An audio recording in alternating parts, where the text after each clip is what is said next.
कळ्यात लागला मला तो.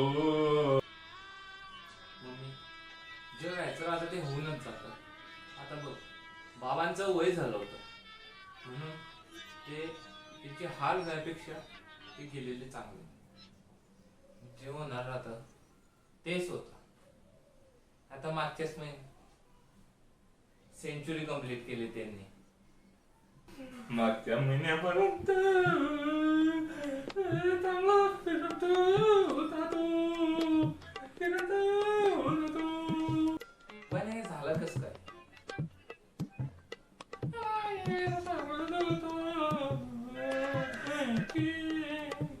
बाथरूम मध्ये शॅम्पू पडला होता, त्याच्यावर पाय सटकून पडून गेली. तो शॅम्पू पडला नसता तर ती बसली असती. पण त्यांच्या घरात तर सगळे टकले आहे ना. कोण शॅम्पू यूज करतं? कसं काय झालं हे? कसं काय झालं काय समजत नाही. आजकाल काही पण केव्हा पण होऊन जातं.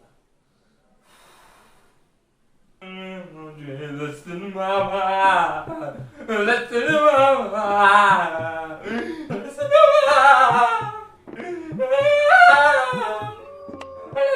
लसन मामा हा सगळे त्यांना लाडाने लसन म्हणायचे. हा लसन कसा आहे तू? कसा आहे लसन तू? कुठे झाला लसन? लवकर ये लसन.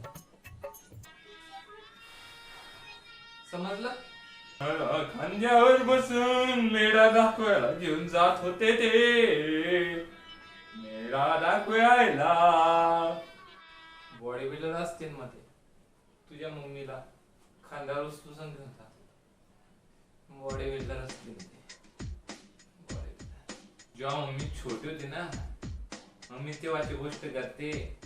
लसन मामाने त्यांची सगळी प्रॉपर्टी त्यांच्या मुलांना देऊन दिलेली आहे. ठीक आहे, आता त्यांच्या मुलांचा बी गुजारा होऊन जाईल त्याच्यामध्ये, प्रॉपर्टी मध्ये. नाही होणार बेटा गुजारा. त्यांचे 15 मुलं आहेत. 15 त्यांचा गुजारा कस काय होईल त्यांचा? 15 मुलं आहेत त्यांना. 15 मुलं. त्या जमान्यात होतं बेटा तसं. लाईट पण राहायची नाही आणि कोणाला कामही राहायचं, म्हणून थोडस होऊन जायचं तसं. पण लसन मामाला मेहनती होते. ते तर दिसतच आहे. 15 पोरं जाणून गेला बुड्ढा, पोळी खायचा का गोड्या? काय विचार करतोय तू बाळा? काय नाही. मग मामी कशा आहे आता? ती तर बिचारे दुसरा मुलगा झाल्यावरच वारून गेले. बाकीचे 13 मुलं दुसऱ्या आणि तिसऱ्या बायकोचे आहेत. ते मुलं दुसरे. साला बुड्ढा जंतू उडवणारा होता. वा रे लसन वाह. अरे मनातल्या मनात काय विचार करतोय बेटा तू? अरे काय नाही. पप्पा धन्यवाद, तुम्ही एवढे मेहनतीने होते. धन्यवाद. लसन मामाला माझी आवाज खूप आवडायची. ते दरवेळेस मला सांगायचे गाणं म्हणायला, पण आता माझा रडून घसा बसलेला आहे. आता मी कस काय गाणं म्हणू? हा बोलून देईन ना तुझ्यासाठी गाणं. बेटा तुझ्या मम्मीकडनं तुझ्या लसन मामासाठी एक गाणं म्हणून देता.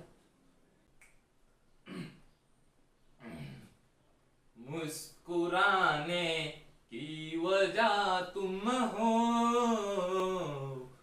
गुनगुनाने की वजह तुम हो.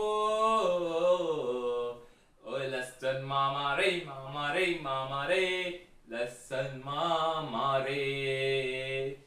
ओ रे बुड्ढे तू वहाँ रुक जा जरा, हो सके तो अंदर आके थंब जा